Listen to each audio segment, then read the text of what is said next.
sóc el soci de la llibreria L'Auca de Figueres. En principi no hem tancat perquè som serveis essencials perquè tenim premsa. La veritat és que tothom ha seguit molt les normes i no hem tingut cap problema en aquest sentit.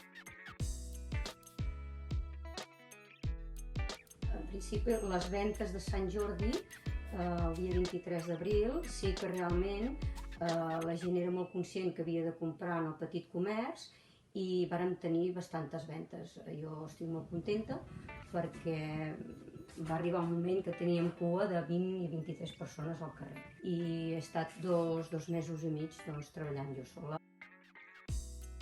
En quant al dia 23 de juliol que es vol fer el Sant Jordi, jo no ho veig clar. No veig una Rambla de Figueres amb tots els paradistes. El Sant Jordi és allò, la multitud, la gent que tria, que remena, que toqui els llibres. M'agradaria donar un missatge de tranquil·litat i hem de persistir i hem de tirar endavant.